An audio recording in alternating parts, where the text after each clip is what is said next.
Let's talk.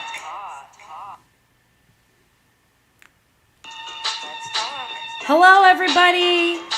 We are here on a Saturday, and I am so excited, like always. I know I always sound excited, but I am, and I can be, and we should all be excited because 2020 is almost over. Yes. But I'm not going to play like good things haven't come out of 2020 like these special editions of the Let's Talk. Today, y'all, we are going to be talking to Bella from Bella's Credit Corner. This woman is bad, like bad, bad, bad, bad. And we're going to get into that a little bit more as we go. Y'all start dropping the cities you're from in the chat. Yes, I can see it, and I can't wait to be interacting with y'all in the chat. Come up with your questions for Bella. We're going to be talking about financial literacy today. So before we jump into all of that good jazz, I want to just say thank you once again for being here. My name is Legina. I am the host, the creator, the producer of the Lorraine Infinity Let's Talk podcast, where women tell their stories unapologetically in a judgment-free zone, and we get to listen to them and share. They tell their stories the way they want to tell them, in their own time, in their own words. We're in season 2, and we are looking to expand and grow the Lorraine Infinity Let's Talk. So once again, everybody welcome in. I see somebody from San Angelo in the house. Hey, mama. And I know Houston is in the house and everything else. So I appreciate everybody being here. Let's see. I have a script, y'all, because you know I'd be going on my tangents. Okay, let's see here. I want to bring Bella in. I'm going to let Bella introduce herself and tell her story real quick. So let's bring Bella to the table as I figure out how to work my own stuff. All right, here we go. Hey, how are you, Legina? Hey, I'm good. How are you doing?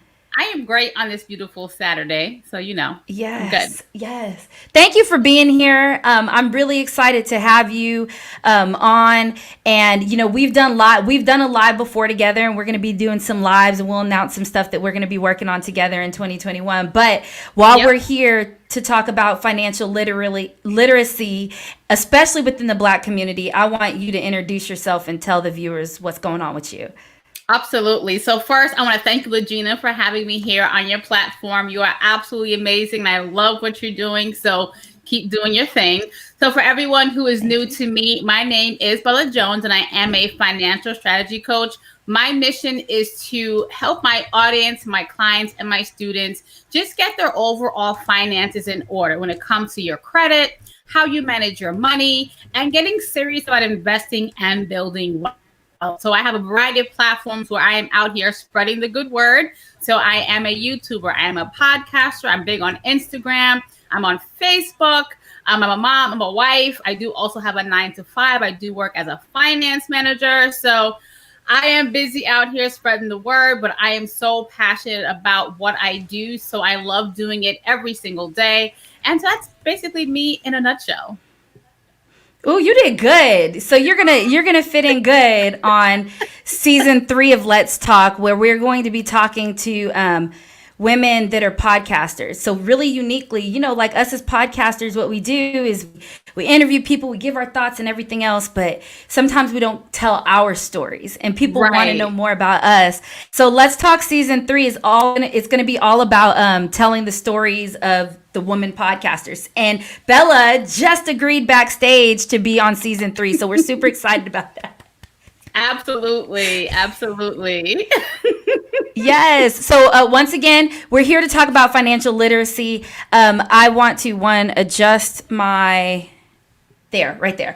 And I want to say hi to all our YouTubers and all our Facebook people. Y'all start thinking of your questions for Bella. But before we get started into financial literacy, I want to talk about Bella blowing up on Instagram, y'all. This is the thing. So over the summer, we did a live. It's called In Our Opinions. It's me and Bella and two other women that are in our podcasting community and everything. And it was In Our Opinions, how to be a modern day mom. And for those of y'all that know me, I'm not a mama, but I have like 6 godkids and a whole bunch of kids that are, yeah. So Bella is an amazing mom, an amazing wife. She's an entrepreneur. She has a full-time job and everything else. And we just like the chemistry was there. But then like a month later, she goes nuts on Instagram and hey, New York's in the house. Hey, Imani. So Bella, talk about this Instagram strategy and how you blew up like this, girl. Well, I realized over my time of being on social media, I have a variety of platforms, but Instagram is really where the majority of my clients and students were coming from. So it just made sense to focus really heavily on Instagram. So I really use Instagram to reinforce the idea that financial literacy is very important. I spent a lot of time just building engagement, building a community, because I want people to really get serious about their credit, their finances. COVID has really highlighted that we need to focus on this now more than ever. So I really just kind of trial and error, I want to say, have kind of honed in on how to just really build that tribe, that following, that community. And it's working, so going live has definitely been instrumental to my growth. I go live about 3 to 4 days to a week on Instagram, which is really funny because before COVID, I was not going live, y'all. I know many of you are new to me and like, oh my God, Bella's always live. Listen, if you were on my page in March, January, December 2019, you would not see me live because I'm a YouTuber, right? So YouTube is about recording and editing and doing over and redoing and re-recording and really like perfecting a video. Going live is totally different from that. So while I am personable in person, going live is just a different animal, right? You're talking to a screen. You can't hear anyone. Is anyone going to show up? So I ripped the Band-Aid off after participating in a 14-day IG Live challenge. I was a guest on someone else's platform, and I really started to see the value in showing up for my audience. And this by getting out of my own nerves, because you guys may or may not know, it's nervous going live, right? Even being here on this platform, it's, what's going to go wrong? Is anyone going to show up? There's so much that goes, and multitasking, right? You're trying to read comments, think about what you're going to say. And so I really just kind of honed in and realized how I could build on Instagram. It's really done great. Going live, watching other people's lives, and collaborating with other women has really been instrumental. But I've put in a lot of hours. I definitely don't want to make it sound easy by any means, but it's paying off. And my goal is to hit 5,000 followers by the end of this month. So I got a long way to go, guys. I think I'm like 600 followers short, but I'm going to do it. So hold me to that. I'm going to hold you to it. And we're going to start with something really simple. Y'all go follow Bella on Instagram. It's real simple. Yes. It's at Bella's Credit Corner, and I'll put that up in a second. But I see some people streaming in from Imani, New York. I see San Antonio in the house. An original Queens girl. Hello. I see everybody coming in. So y'all get those questions ready. And while we start the questioning, of course, I have a couple questions because let's start with the definition of financial literacy, because I looked this up. I was like, so what exactly is financial literacy? Okay. So financial. Oh, go ahead. No, go ahead. You go right ahead. So for me, I say financial literacy is really just understanding the world of money and how it works. Until you really understand how money works, you're going to continue to struggle, and you're going to really have a very hard time breaking out of that cycle that you're probably in today, living paycheck to paycheck, no money in savings. So really for me, it's understanding how money works and the importance of managing your money efficiently. So that's how I define it for myself. Not sure what else is out there, but that's how I would put it. So either you memorize the definition or you should have been the one that wrote the definition. Yeah, so pretty much it says financial literacy is the ability to understand and effectively use various financial skills, including personal financial management, to budget and invest your money. Yes. Oh, we have somebody from Houston. Hey, Niab. And I see San Antonio in the house. So this is awesome. Get your financial literacy questions ready. So, Bella, let's start with something really simple. What are three quick ways, y'all pull out your pens or listen to the playback, but what are three really quick, simple ways that like right now I can start saving money without like really eating into my quote unquote budget? Well, I would say the first thing is to stop spending money every day. Try to designate a day or two a week where you're just not spending any money. And I know that seems like so crazy, but if you can sit down and rethink about, do I really need to spend this money today? And you may start making that a habit, that can definitely help you in regards to spending less. Another thing is just start using coupons. Don't be afraid to do your Googles and try to see where can you get savings and discounts if you do have to spend money. Like I mentioned in one of my lives or my stories a while ago, you can price match. Price matching right now for the holiday season is so, so important. I had an item I was buying from Target, and just by price matching, I saved like $26 or $28. Right? So Yeah. you have to your smartphone is not just for social media, you guys. Really try to take your smartphone and use it to help you save money. Coupons, joining loyalty programs where you can earn points to get discounts later definitely is also important. And more importantly, just really think about what is one thing you're willing to cut out of your budget today. Is it that daily cup of coffee? Is it your 10 subscription services that you have for Netflix and Hulu and Spotify and Disney Plus? Do you need all those subscriptions? Try to see if you can scale back at least one or two. And those are going to be some really easy wins to just start saving money in your daily or monthly expenses. Yeah, those are good ones. So Maisha Turner is saying, thank you for inviting me, Bella. And also she's saying every dollar counts. And so when you said that, I was like, okay, I'm gonna give myself more credit than I thought, because I was like, I'm terrible at bidding. But I did out that, with some of these streaming things like Hulu, Netflix, Amazon Prime, Disney Plus, all of it. I'm not gonna keep going. I'm not going to keep going. I'm not going to give my cards like that, but I have a lot of them. But what I found out is if there's 5 family members, everybody doesn't need their individual like streaming accounts, because we're not going to all technically be sitting down for hours at a time watching it at the exact same time.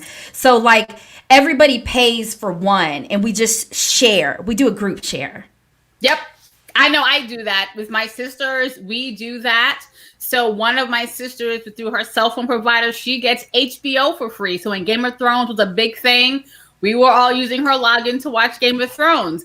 I personally have T-Mobile for my cell phone provider. We were getting Netflix for free. So we're sharing Netflix, logins. Then my other sister had Stars. So if you were big on watching Power or anything like that, so cost sharing is definitely, I'm a big proponent of it, because if you sit down and really write down your expenses for the last 30 days, and you will see those $9.99s or $12.99s really start to add up, and will end up being hundreds of dollars by the end of the year. So it's really, really important to don't take for granted that, I'm only paying $10 and multiple subscriptions, and then for multiple months for perpetuity, is a lot of money when you think about it. And that's why for me, I focus on teaching my audience to change your mindset about your money, because that's really when you change your mindset, that's when all the magic happens. And starting small,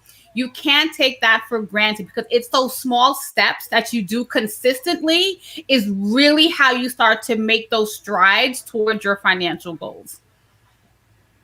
Yeah, like my head's exploding. That's why y'all see my eyes shifting, because I'm like, dang. And so Maisha put in the comments, she put $27.40 saved every day adds up to $10K. Think about it that way. And so like my heart starts beating, because I'm like, so I just did a workshop about as an entrepreneur, because we're entrepreneurs, doing this mind shift into money and like really putting a dollar value behind who you are and what you do, and deciding like minute tasks that you can delegate and all this stuff. And then it was like, put a value on how much your hourly rate would be. And then it's like, how many hours a week do you work? And then multiply it by, and I was just like, oh my gosh, and so all these mind shifts that are happening, it's challenging, and it almost gets your heart rate and your blood pressure up a little bit.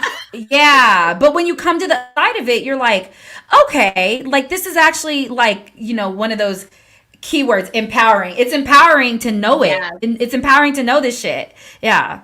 Absolutely. Okay, so we have a question from Regina. It says, I put my money in my IRA. I understand it's going to cost me money, taxes, to take it out. Is there a way to avoid those taxes? So if your money is already, I'm going to assume she has a traditional IRA and not a Roth IRA. So a traditional IRA, there is no way to avoid those taxes, unfortunately. So that money is already there, but you can look at other ways to maximize or minimize the taxes that you pay. So now let me do a preface. I'm not your accountant. I'm not a tax expert, but I have worked in finance over 16 years. I do my own taxes, personal and business. So I know a little something. So I feel comfortable saying this, but definitely talk to your own accountant, because a lot of rules also vary based upon income. So a Roth IRA is really the best way, because that is money that you can put into an IRA after you've already paid your taxes, right? This is money that you're going to take after you've already received your paycheck and contribute to this IRA. And when you withdraw it, you are withdrawing it without having to pay any taxes. But when it comes to Roth IRAs, once you start making over a certain amount of money, you will no longer qualify to contribute to an IRA. So definitely think about that, but talk to your accountant, to get an expert that kind of does taxes to kind of help you with that. But a Roth IRA is another alternative to a traditional IRA if you are worried about having to pay taxes on that money down the road. Okay, got it. Did that answer your question, Regina? Just drop it in the chat if it did. I'm going to leave you up on screen, Bella, because I have more questions and we want to see your face while you're doing this. Okay, here's a really good one from Niab. What up, Niab? She's in Houston. She's one of our entrepreneurial journey sisters, and she will soon be one of your Lorraine Infinity Let's Talk guest sisters as well. So that's really cool. But she says, what's a good amount to save up for the college fund?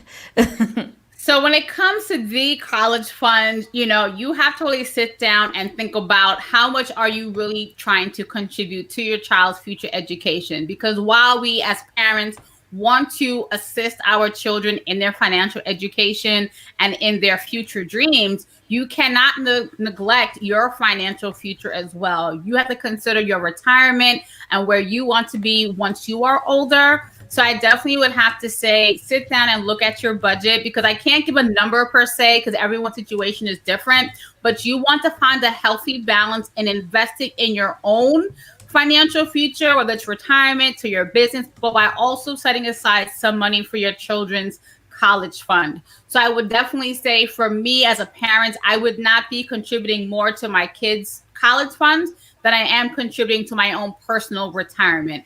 I know that probably sounds a bit harsh, but you really have to worry about yourself, because once your kids do get older, there's no guarantee that they'll be able to help you out financially, right? And so you have to make sure that you serve yourself first and put yourself in a good space once you are in your golden years. So while I know that wasn't the number per se, but again, if you are putting more to your kids' college than you are to your retirement, you're doing yourself a disservice. So general rule of thumb is, if you really want to be building wealth and have savings, you should try to shoot for 15% of your income in a healthy mix of saving for retirement and also saving and investing. So in that 15%, you would decide how much of that 15% you want to put, maybe 5% to your kids, 10% to your retirement. Of course, your numbers, but again, don't put more to your kids' college than you are putting to your own retirement.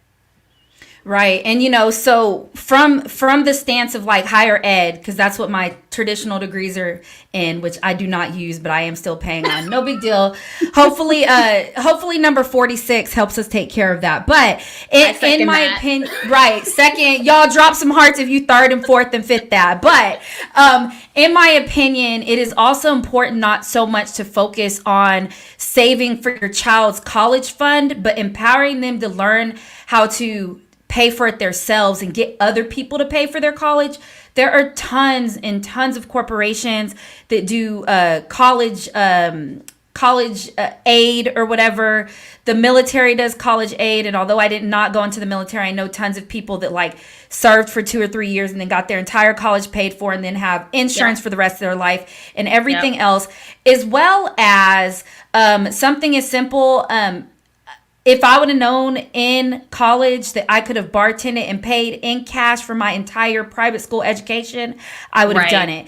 So there's alternatives. Like no longer is this traditional, like I go to school, I, fuck off for 4 years and my parents pay for it and I walk away. Right. But like even something like, maybe not being a Tiger parent, but I played college softball and half of my school was paid through college softball and doing that kind of stuff. So really teaching your kids how to capitalize upon the skills that they have is really important as well.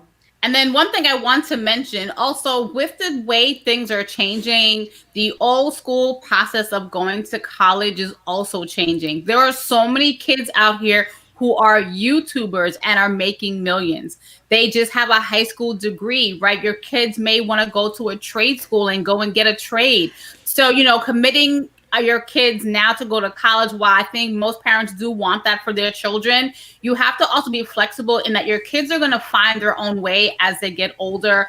And that traditional path of, going from high school, going to college, going to grad school, getting this amazing degree is not really the only way to make money now, right? Your child might want to start a business down the road. So maybe you want to have money set aside to invest in their business. So there's so many ways besides just college to build a future. We see it all around us. There are entrepreneurs, there are YouTubers, there are influencers. So I would also say, while that may be a focus for you, also be flexible in, having your children find their path in whatever that might be. It may be a trade, it may be starting a business, it may be something else in between, because who knows what the future, right? Being an influencer wasn't a thing when I was in college, right? So there may be a different path for your child down the road, but like, again, really making sure you focus on your finances is really the most important thing. If you still want to put money away for your kid's education, by all means, definitely still do that. But definitely, like Gina said, I think helping them find to be self-sufficient is also really important. Yeah, absolutely. Even I was in higher ed at a university helping first year students. I used to say, you try it out, you put 100% into it. I think that everybody should try college because it's even in that year of just understanding and getting a place to sit and figure out who you are and how you move and what you're really good at. It's really enlightening, but college isn't going to be something that everybody sits in. Like I'm a lifelong learner and, I have like 3 degrees and everything else. And it was really more about like helping me discover myself and celebrating it. I see somebody saying that GI Bill is clutch. Yes. And Nayab saying absolutely. Okay. So as we're talking about that and we're talking about that 15% and not investing or, giving your kids the brain power versus the money, because sometimes the money you don't understand it. Because I even remember in college, like when my parents gave me my budget and my money, I didn't understand how big of a deal that was until they were like, yo, you got to get a job, child. And I was like, but that job doesn't pay me that much a week. Like you pay me more. So just even thinking about that kind of stuff and positioning your children to win on their own is awesome. So my next question is, let's see here.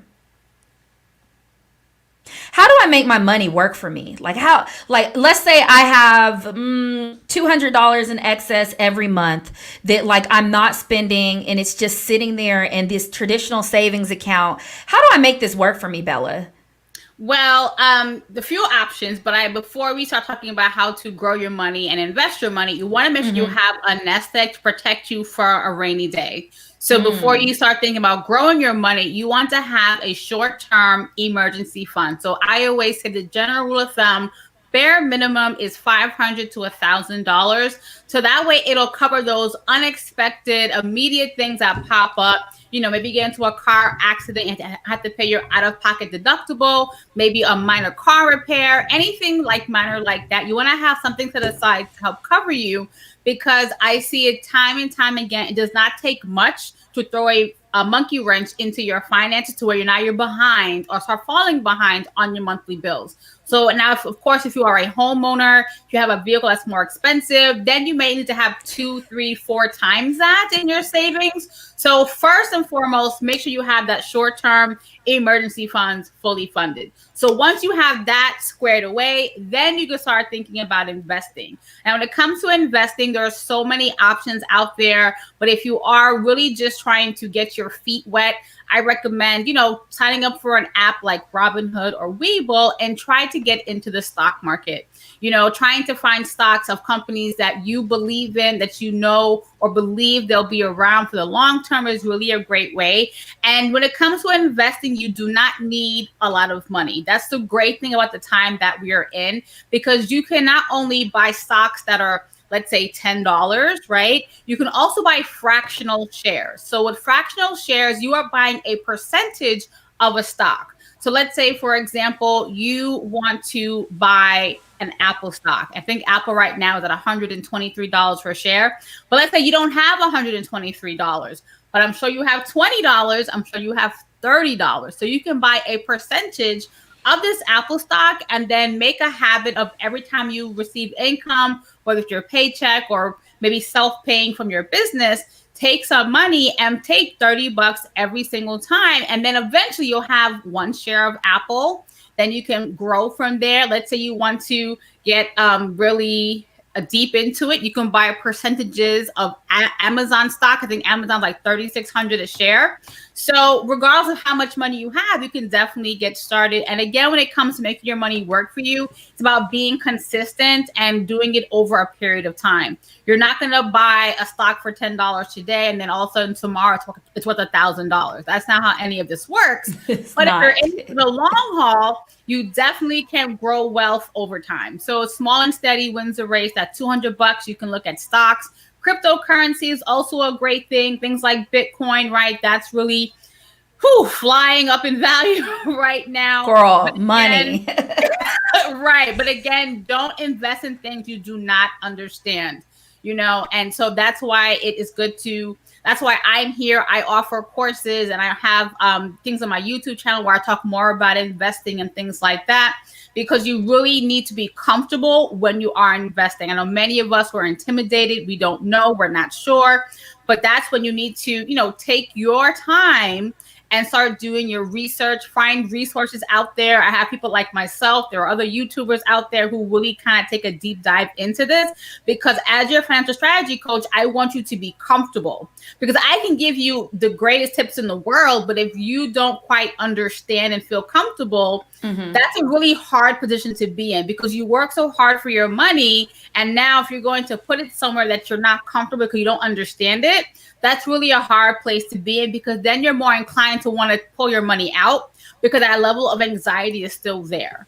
So you want to be comfortable and understand before you start jumping into investing. Okay, so and that takes a lot of research, because I started doing it like over this 2020 COVID type pause type break type enlightenment of the year type everything else. Right. And it really does take a lot of research. So this is a great caveat into this question from our audience. It says, do we have to pay taxes when we pull the money out of investments? And I guess I'll add this to it. Like, let's say there's one stock, and this isn't the one we were talking about off stage, but this is another one. I invested in this stock and I was timid and I'm mad at myself because I only bought 10 shares of it and it was like $3, y'all. $3. And I was like, I'm going to just spend $30 and I got it. And do you know this stock went up 600% and it hit a lick. It hit a lick. And so one, I'm like, dude, first off, like I'm a jack of all trades. I'm a Cancer. So I'm jumping around. I'm like, oh, I could be a stock investor now. Like everybody give me your money. We're going to make money. But then the other side of me, I'm like punching myself in the head because I'm like, damn it, all the money I had, I should have just put into this stupid stock and made money off of it. But let's say I actually like did 100 shares and spent now, which would have just been $300. But let's say I did, and I wanted to pull it out to invest in the US space, my co-working space that I'm going to be opening in Houston. How much tax would I have to pay on that? So again, I'm not an accountant, I'm not a tax person, so you will have to pay. So if you have a stock for less than a year, you are going to have to pay tax because you are going to get a form from your broker. If it's stock, right, you're going to get a form from your brokerage account for about how much, profit or loss you had. Now, if you were to sell some stocks and you made money and you lost some money, of course, you'll have a net. And now, depending on whether you're net positive or net negative, will determine on what taxes you'll have to pay or if you get a benefit from it. But it all depends upon your income, your tax bracket, what other things you have going on when you file your taxes. So you won't have to pay a tax at the time you, let's say, withdraw the money, but you will get a income statement or a statement from your brokerage account at the end of the year. That you have to use that when you do file your taxes. So again, when you are investing, when you keep stocks longer over a year, you'll have to pay less on your capital gains. So capital gains is the profit that you make when you sell a stock. But again, everyone's situation is different. So I really can't say how much as far as percentage you'll have to pay, but you will have to pay tax on that. Now, everyone is in different states and different tax income brackets, but you want to be mindful of that. So let's say you were to sell a stock at a loss, and you also sold a stock at a gain, you kind of want to do those two things in the same year. So that way the two will kind of offset each other. But that's just what I would do for my own personal situation. So keep that in the back of your mind as you're selling stock. But again, percentage wise, I really can't give a number because that's going to vary person by person. Okay, that's fair. That's fair. So once again, this is just like the special edition that we did with Zenobia when we're asking these questions about law and stuff. Bella is using her personal experiences. She is not an accountant, so she is telling you some advice, not something that you should go to. You need to go to your own financial advisors and everything else. But let's talk about Bella. Let's talk about what you can offer, because I know that like you're in your entrepreneurial spaces and you go live a lot on Instagram. So I'm leaving up her handle right now because she goes live on Instagram, but she doesn't go in there, y'all. And it's like some of these Instagrams where you come in and the person's like, hey y'all, right? I see you coming in. She doesn't do that. Like she has her lady hat on and she ready to go. And she drops these gems the whole time about financial literacy. So Bella, tell us what you're offering right now as far as classes, courses, understanding all that jazz. Absolutely. So right now I do have a financial freedom course. Now in this course, it's really there to help you fix your credit and get your budget together for 2021. So I do mostly, when I first started my business, I was primarily focused on credit repair. And now while I'm not working with clients one-on-one, I'm not taking new clients right now one-on-one, I did create this financial freedom course to help you get the information, my expertise, but you can do the course at your own pace. So the first module in this financial freedom course is to help you fix your credit. I walk you step by step through everything you need to look at on your credit report and what you should do to address them. I also give you letter templates that you can use to dispute late payments, inquiries, collection accounts, so on and so forth. Now, the second module in this training is all about your budget. If you are failing to plan and you are planning to fail and without a budget, you're going to have a very hard time achieving your financial goal, which is why it's really, really important and why I'm really emphasizing getting a budget together coming into the new year. So in this second module, I really show you not only how to budget, but also how to budget efficiently. And then I also show you the method that I have used personally to break out of that cycle of living paycheck to paycheck. 78% of Americans right now are living check to check. and you are right at that financial edge. So any small mishap in your finances will totally throw everything off. And I want to help you move off of that ledge and have some more cushion in your finances. So that's what I'm currently offering is this financial freedom course. There is a bonus module in there as well. It's a micro training on investing. So if you do want to check that out, there is a link in my bio where you can register. The course is now open for enrollment, but I am closing enrollments on January 1st.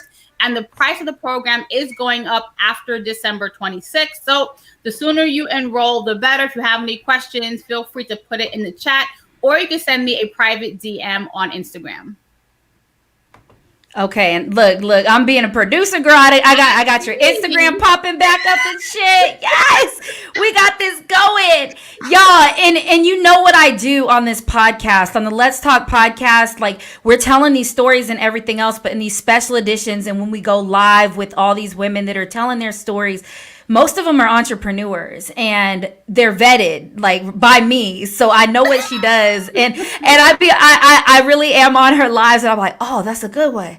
Ooh, I do need to do that with the receipt. Now, do I do it? Maybe I need to get in Bella's course to understand this. But Bella, let's just be direct and upfront. How much is your course right now, and what's it going up to? So we got some real going on. Oh, absolutely. So right now, the pay in full price is $197. Now, with the pay in full option before Christmas, you also get a full course about investing. I walk you through stocks, bonds, index funds, mutual funds, cryptocurrency. And you also get a free one-on-one session with me as well to kind of help you put your budget together, ask personal questions, and really hone in on anything that you might be struggling with when it comes to your finances. So it's $197 before Christmas. Now, there is a payment option as well. So with that, you will still get the investment course, but you will not get the one-on-one session. But I do offer payment plans. It's a 3-month payment plan, $80 a month for 3 months, just because I know the times we're in. And payment plans definitely come in handy, especially if you're trying to access this amazing course. So then after Christmas, it will go up to $249. And now, again, that's until January 1st, and the program is closing. And then for the payment plan option is $95 a month for 3 months. So that's really what it's going for right now. And again, it closes once the new year is upon us. Got it. So what I really heard is that at the new year, it goes up, or it closes. After Christmas, it goes up $50. And before that, even though you said you're not taking on new clients, you are offering a back door, because really, if you're paying for this course, like, and you have her DM, like, clearly there's an answer coming to a question you have. So I'm just throwing that out there, y'all. I just throw that out there. Okay, so keep dropping your questions. I'm getting to them. I'm looking at them. And we have another question about back to putting money away. So when you're putting money away and you have beautifully ran through your careers with an S, and you've had your kids and they're grown, and we've gotten through this college shit and all that, and you're on the other side, and your children are finally starting to have kids, because we're millennials and it's a thing that we're like, we can do that in a decade. What's the best way to put away money for your grandbabies? Should we do investments? Should we buy them stocks? Should we open a savings account? What do you think?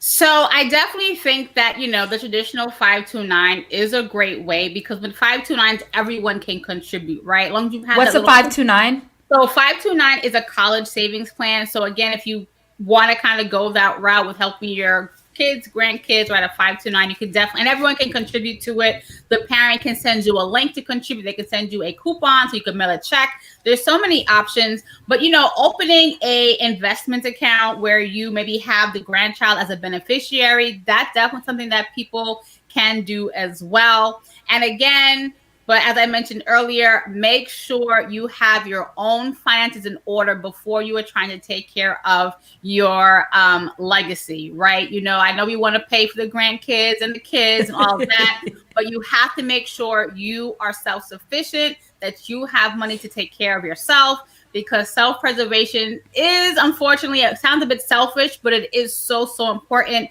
So that way you can be that strong foundation for your family. 5 to 9. I'm typing it in the chat. It's 5 to 9, like 529. I think that's a New York thing. Actually, let me not talk about that. So, but I believe every state has their own version, and I believe that might be a New York State thing. So, but look it up. Your state may have something comparable, but it is definitely a college savings plan. Your employer might also offer something as well. But those are definitely options that you can use. Now, if you don't want to go that route because you're not sure if the college is in the child's future, opening an investment account, maybe adding them as a beneficiary. And also what you can do is teaching them about financial literacy. We're always so focused on having that money to pass on to them. But if we don't pass on the corresponding education, that money's going to be wasted and you're going to throw away an entire family's legacy. So it should not only be the money you're trying to pass on, it's also the education and financial literacy, because in our community, we just have a hard time of passing on generational wealth. Our counterparts are very good at that, but for some reason we are not. So you can have someone who builds $1 million legacy, but that education expertise is not passed on, then that new generation comes on and totally blows it away. And then they have nothing to pass on to the ones behind them. So it's not only the money, it's also the education and really showing them how to value money and how to use it efficiently. Yeah, absolutely. So we are going to put a pin in it right there and talk about that. Because one thing that we have talked about, and one thing when you were filling out this special edition in order, for us to connect and do this, you talk about financial literacy within the Black community. And we can even expand upon that and say communities of color. And there's this thing when we're talking about NFL players that are, Black and they get millions of dollars and they've never been taught that, or even like down to me, like my parents have been really good with their finances and navigating that and making sure that there's like this generational wealth foundation, right? Like not trust fund babies yet, but like it's getting there. But but before my dad passed and we're sitting there talking, I'm like, Dad, talk to me about stocks. He's like, well, and it's nothing. And I'm like, what? I'm like, thanks, mother. Like, thanks, really. Right. And he's like, but you need to invest. So I knew I needed to invest. And it's so crazy because, just this year, me and my uncle, my dad's little brother, we really started connecting over stocks and like, look at this one, look at this one. Yeah. And he was like, yeah, me and your dad used to talk about this for hours. And I was like, what? Like he told me he did. And so I think it's one of those things that like it's learning how to have those conversations about not only like the money, the bills, the stack, the bag, the cheddar, but also like how to keep it, how to make it work for you. So like in a roundabout way, you, me, us, we have talked about like how to make your money work for you. And I think summing it up in this little synopsis is like you need to understand money in order for money to work for you.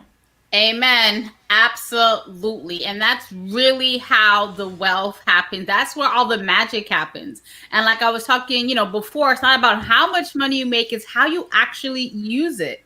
If you don't know how to utilize money the right way, you will always be struggling financially. So do you want to be in a position where you're just working to pay bills? Or do you want to be in a situation where you're working to build wealth? Those are two very distinctive things. And unfortunately, many of us are literally just working to get a paycheck to pay the bills that we owe. We're not paying ourselves first. We're not investing in our futures. We're not investing in ourselves as entrepreneurs. And then you're going to fast forward 5, 10, 15 years later, and you're like, well, what do I have to show for it? And that is why I'm here, because I want better for us and our community. So I'm here every single day on a platform somewhere, whether it's my YouTube, my podcast, my Instagram, somewhere. I'm in your emails. I have an email list. I am somewhere talking to you about let's get this money and credit together. So Yeah. Okay, so speaking of credit, I have a question that I know that people are wondering, and I looked up and I see it come up in conversations a lot. But like, we have debt, and you have your college debt, you have maybe debts from bills you haven't paid in the past, credit card debt, all these random debt. You have the debt from your car, your house, when I think of debt, I think of the green beans, potatoes, tomatoes, like it just all the debt, girl. Like just all of it. And managing it is one thing. And, like praise the higher heavens for, 2020 has been rough. But I have not had to pay my college debt, and like they did it for me. A letter came in the mail, and I opened it, and I was like, girl, my hand started shaking, and I was like, you said do what? And I don't have to do what? But if I want to, I can pay it, and it won't count toward the interest because the interest is not going to occur. I was like, yes. I was like, I'm done for the year. And then November came and they pushed it back to the end of January and all that. So that's good. But when reality hits back and when we get to move around again and when people, are finally able to have these connections and the bill collectors start calling again, what should we pay first? What should we be working on? Right. So it really a combination of things. I like to say when you are working on paying down debt, try to go for those small wins. When you go for those small wins, they really kind of give you this level of satisfaction and they keep you motivated to keep going. So if you have this annoying retail store credit card that you owe $250 on, listen, you can knock that out. Right? That credit card that's $10,000, that needs time. But any of those small, annoying, small balances that you just kind of just been carrying over and paying a $20 minimum payment, just knock it out. $250, $300, $500, you can go back to your budget and outline how you pay this off and how fast can you pay it off. So really go for those small wins. Now, if you have any credit card balances that are higher or a car loan or any personal loan, first, try to see if your lender will be willing to negotiate your interest rate. By lowering the interest rate, it will reduce how much interest you will pay over the life of the loan. So definitely, listen, I know it's uncomfortable calling these bill collectors, but closed mouths do not get fed. And many of them have right? And many of them have other ways to communicate. There's chat features, there's secured messages. So if you don't feel like making a phone call per se, you have these other alternatives. But you have to, if you're serious about becoming a homeowner, having good credit, building wealth, you're going to be uncomfortable because this journey is not for the weak-hearted by any means. You have to be willing to make those uncomfortable phone calls, and that's really what it comes down to. How bad do you want it? I've gone through my own credit repair journey back in 2014. It took me 2.5 years to fix my credit, and that crap sucked. It was hard, calling bill collectors, payment arrangements, budgeting, all the other stuff. But when you want it bad enough, you'll put in the work. So really get serious about making these phone calls to see what arrangements you can make to reduce your interest rate. If you have those annoying collection accounts now, those are a different ball game altogether, unfortunately. But you really want to focus primarily, back to your question, on the accounts that are actively reporting on your credit report. So if let's say you have a light bill that's like a month past due, that's not on your credit report. So that you can make a payment arrangement offline. But those credit card bills, your car loan, you really want to focus on just tackling those down, making those phone calls, reducing interest rates, making payment arrangements, whatever you can do to really start making an impact and reducing those debts. So that's what I would definitely recommend. Small wins first, those annoying small balances, then focus on getting your interest rates reduced, making payment arrangements, and then really start to use your budget to map out a game plan. Because you really got to sit down and map it out. That's the only way you're going to tackle those debts.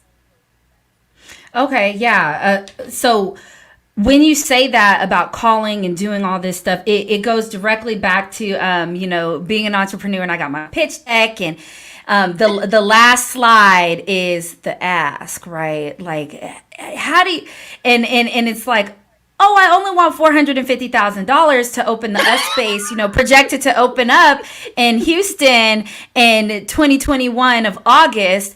And it's uncomfortable. Like, it's uncomfortable. Like, I'm sweating. I'm like, oh my gosh, like, I don't have this money. So how, So it goes back to even what we were talking about with generational wealth and growing and understanding and having these conversations. So tell us, Bella, how we go about calling the creditor and making this ask. So I'm like, ring, ring, ring. And you pick up and I'm like, what do I say? Good question. So first, go under the preface that all these corporations are hard up for money. So if you're calling to pay, they want to hear from you, right? So let's think about that first and foremost.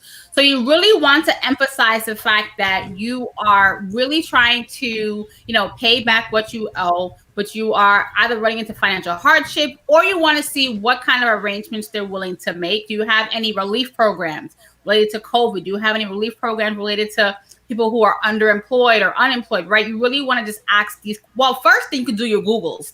Go to the website and see if they have any programs, right? Because many companies now, because of COVID, have relief programs where there are online applications. You can just fill out your information and somebody will reach out to you via email or send you a letter in the mail. So first you want to do that. But if that's not an option, you want to get on the phone and emphasize that you're really trying to pay this debt down. And what can you do to help me? Do you have any relief programs to reduce my interest rate?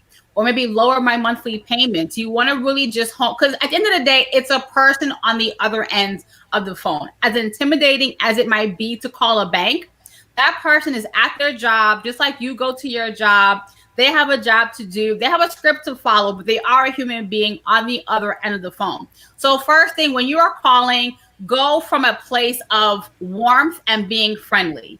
Do not call with an attitude because you get more flies with honey, right, than you do with vinegar. So you want to schmooze your way through this phone call, as uncomfortable as you might be. They're talking to people like you every single day. So if you can just be that much nicer, have that much more grace when talking to them as a human being, that'll carry you a very, very long way. So again, just saying, hey, I would like to pay my debt back. Do you have a way to reduce my interest rate?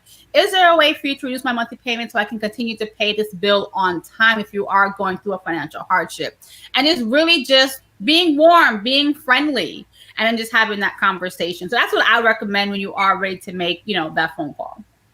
Yeah, no, I love it. There always has to be, I call it, and I showed my mom this, like around when we moved to Houston together in like 2019.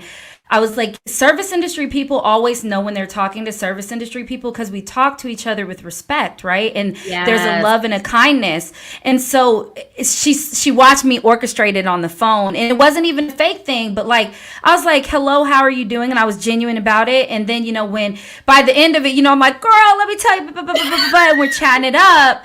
And it's just about this humanality, because 9 times out of 10 people are like, what the fuck, I got a bill. And don't get me wrong, I've called people like that before, but like, there's a right way to whisper to people and positively communicate. And and in full circle, I see my mom doing it now. And I mean, people will be like, from the whole dryness, then all of a sudden it's like, what happened? Tell me where that is. Who did that? Let me give you a number for this. And I was like, and when she got off the phone, y'all, I was like standing ovation. I was like, you did that.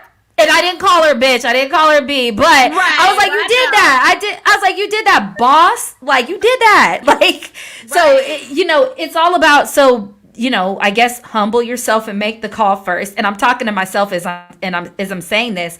And then you can go and have that conversation on a humanality level. Absolutely.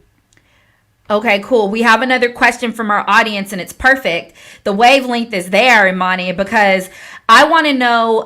Let's talk about credit cards a little bit, and we'll go with Imani's question. Yeah, we'll go with Imani's question first. She said, "What are your thoughts about credit card statements or settlements? Credit card settlements. My bad. Settlements. So I'm assuming it is an outstanding balance, and they're offering." So I guess I need a little bit more context, because if it's a credit card where it went into collection and you're looking to settle the debt, you can definitely take that settlement. But here is where I like to just bring this to mind. When you end up settling a debt for less than what you owe to that bank, you will have a very hard time ever coming back to that bank for future business. So, you have to think about that for the long term. So a perfect example is Washington Mutual was a bank many, many moons ago. Not that long ago, but Washington Mutual was a bank at a time, right? They were acquired by Chase. So now if you were someone who had Washington Mutual and you defaulted on a debt with them, they are keeping those records. I don't care how far back it goes. So Chase is not going to look at you as a risk. So if you apply for a Chase credit card, you may be denied automatically and get a letter saying you have a unfavorable credit history with our bank. And you might say, I never had Chase. I don't have anything with you guys. But they might have your record from Washington Mutual. Oh, wow. Okay, so those are So, things to keep in mind. right now, while you can't predict the future of what bank will acquire what bank, but my point of that saying, when you do settle, they're going to have you on a blacklist. So in the event, let's say you could fast forward 7 years, right? It's no longer on your credit report. You want to get back in bed with them. Your credit report does not matter. They still have record of that you never paid your debt in full. So you may never be able to get back in bed with them, So you really want to keep those kind of things in mind. If it's a bank you're okay walking away from, settling the debt is great, particularly if you're trying to purchase a home, because when you go to apply for a mortgage, and if they see any outstanding collections, you have to resolve them before they can close on your mortgage. So if the settlement will get you closer to a different goal, by all means. But keep in mind, you may never get back in bed with that bank, or it may take 20 plus years when they're really no longer looking at it. So that's just my thought on that. Okay, y'all, if you didn't know that, put some hearts up, because I had no idea about that. And that was that was like a gem dropping moment. You saw my face. I was like, yeah. Okay. Amani said, "Oh wow," and thank you. So yeah, thank you. Like if y'all didn't know that, wow, I didn't. And so the other part of that credit card question that I have is about transferring credit cards, and I don't mind. I'll use myself as an example. So I have credit cards with one bank, and then I was like, okay, I want this particular credit card because it has good rewards, and like the interest rate was pretty decent, and it did balance transfer. And when I did the balance transfer, it like my credit's good, but it went even higher. And I was like, oh, hell yeah. So what do you think about balance transfer, not once, but balance transfer twice? Well, balance transfer, it really depends upon what the purpose of it is. If you are trying to go from one card that has a very high interest rate to one that has a lower interest rate, and some banks might even offer you 0% APR to do a balance transfer, right? So if there is a financial benefit to transfer the balance from one card to another, and it will help you pay the debt down faster, I am definitely a proponent of that. So if it's that, I would definitely recommend looking into it. But again, you have to be mindful of how much credit do you have available on the card you're trying to transfer the balance to, and things like that. Also, if you have good credit, you may even consider opening a new credit card, right? And then do a balance transfer there. It always depends upon where you are with your credit and your finances. But transferring balances, if you're not just doing it to play hot potato from one high interest card to the high interest card, as long as it's not that, I definitely am a proponent of that if you're trying to pay the debt down faster. Okay, got it. So we're going to take one more question from the audience. So y'all drop them and I'll pick one out. But I definitely want to go back. Bella, tell us where we can get more education from you once more, because I think that there's some looming audience members, including myself, that know that this may be something. And y'all, honestly, doesn't she make you real comfortable? Because we're all like, ooh. And like, I legitimately, I love listening to you and stuff, because I'm like my homegirl in my kitchen. I'll be cooking and I'm like, and you're like, I'm like, I'm like, yeah, okay, I should do that. So tell us again where we can find you, how we can get you for ourselves personally ish. Absolutely. So of course I have my YouTube channel, Bella's Credit Corner. I talk about credit, finances, traveling on points and rewards, because I'm really big on that hobby. I have my podcast, How to Stop Being Broke. Now, broke is not how much money you make. Being broke is a mindset. With the wrong mindset, you will continue to struggle financially. So I do have my podcast. I'm also really, really big on Instagram. I go live 3 to 4 days a week, where we talk about credit, finances, money management, because I use my platform to talk about those uncomfortable conversations that we don't have amongst ourselves. Bad credit is such a taboo topic that we don't talk about it, but I want to talk about it because it is more common than you know. So you may think you're the only one in your circle with bad credit. That's a devil damn lie. I am sure there's somebody else in your circle who probably has, or you know someone who knows someone who knows someone who has bad credit. But bad credit does not make you a bad person. Bad credit is not a life sentence. It is just where you are today. It does not determine what your future is going to hold. I had a 498 credit score back in 2014. Took 2.5 years of work, got my scores into the 700s. We bought this house, my husband and myself. We got a rate of 3.3%. So listen, if I can do it, there's no reason why those of you out there can't do it as well. I'm not any different, any more special, I just wanted it bad enough. So if you want it bad enough, you can do it as well. So I also have my Instagram. I'm on Facebook as well, not really as active, but I'm definitely on there. I started a TikTok recently. So that's where you can basically find me. I have my website, bellascreditcorner.com, where again, I have my YouTube videos. You can purchase my ebook. I have my manifestation journal on there too, to write your budget, set your goal for 2021. So yeah, that's basically where you can find me. I'm everywhere.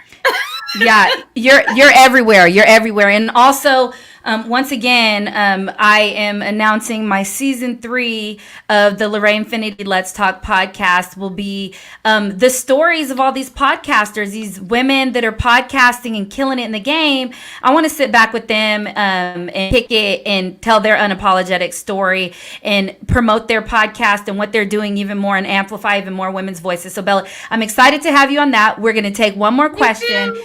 Yeah, and y'all, so I'm taking we're in season 2 of Let's Talk, but over the holiday break, I'm gonna drop a couple more of my on the side episodes. My next one that's coming out is about social media jail and what that looks like and how effed up it is and everything else.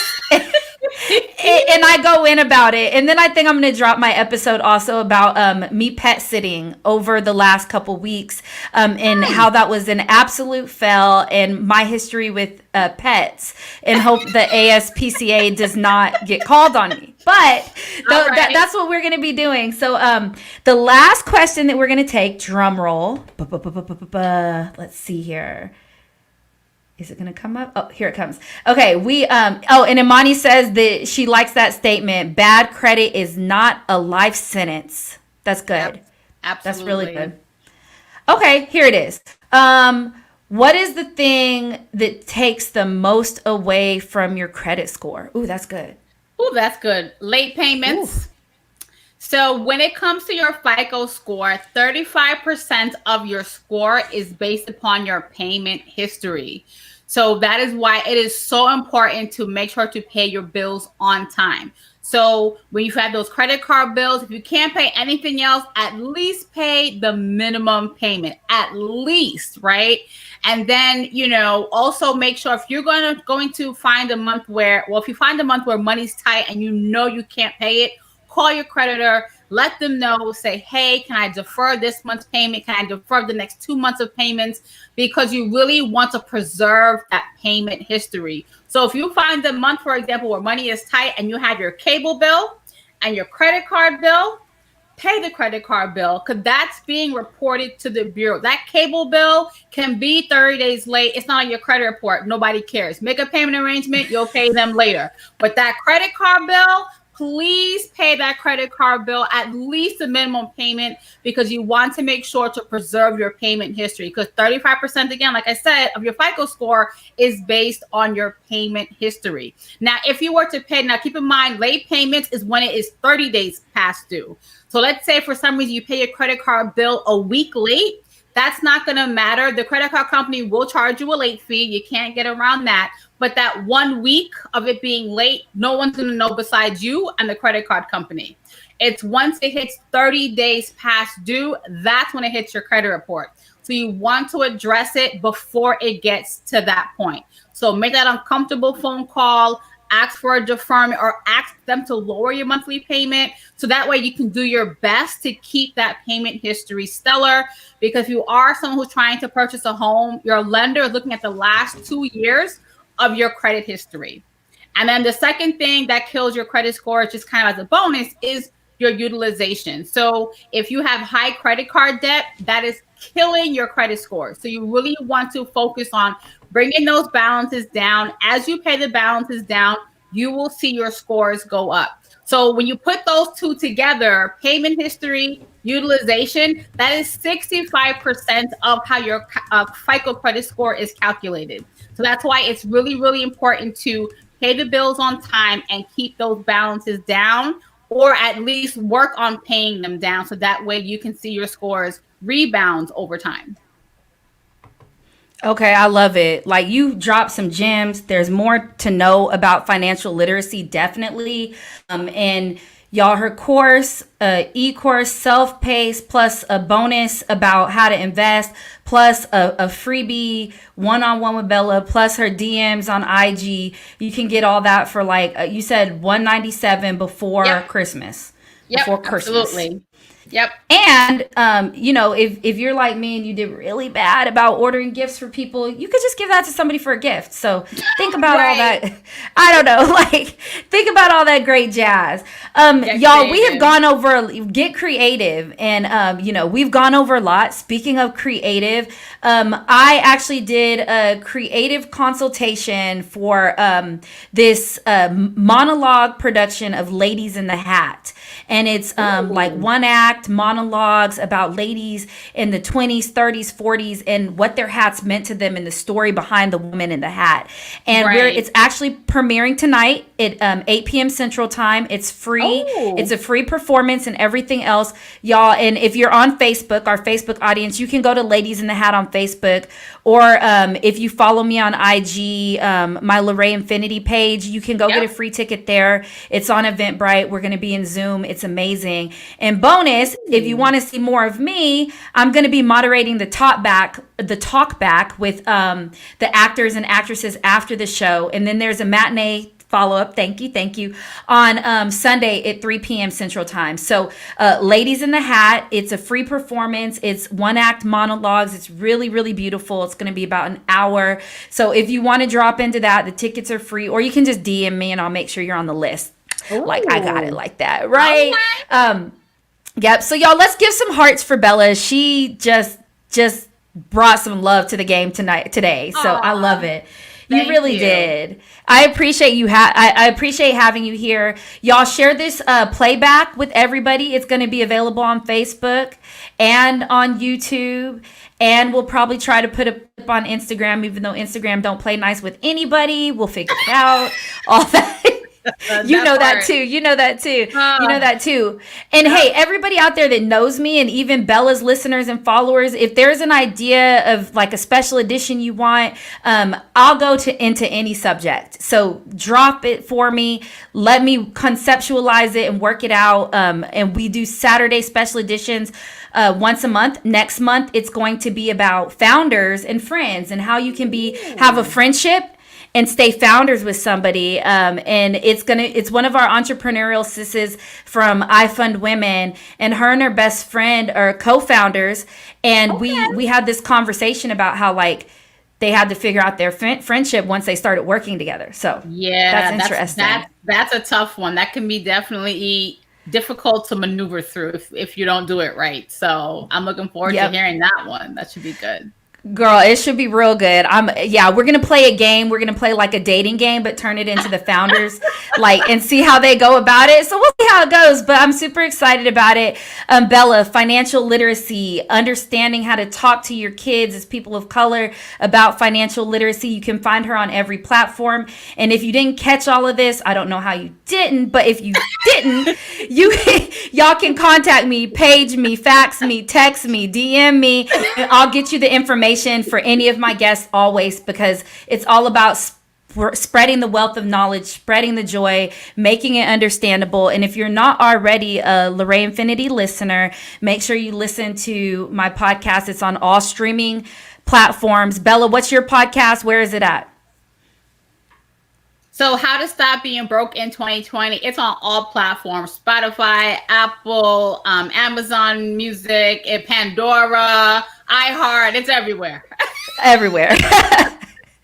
It takes a lot of work to put them on there. Like, you got to fill out the same information every time. But our podcasts are everywhere. Listen to them. Bella's dropping gems all the time, and I'm talking shit all the time. So there you go. You got the opposite ends of both corner, a slick mouth and a smart lady. Y'all, once again, Thank you so much for streaming. Tune in every Tuesday at 8 p.m. On the days where I drop new episodes. Once again, over the holiday, I'm going to be dropping on the side episodes on Thursday nights. So, everybody, thank you, thank you, thank you. And as always, y'all, tell your story, be your own brand, live your truth, and stand in your moment. And if you're going out in the world, wear a mask, wash your hands, be empathetic, and let's move into 2021 in the light. Agreed. Absolutely. And everybody said, "A woman." All right, y'all. Have a good one. Thank you for streaming, Bella. Thank you so much. Bye. You're welcome, Virginia. Thank you so much.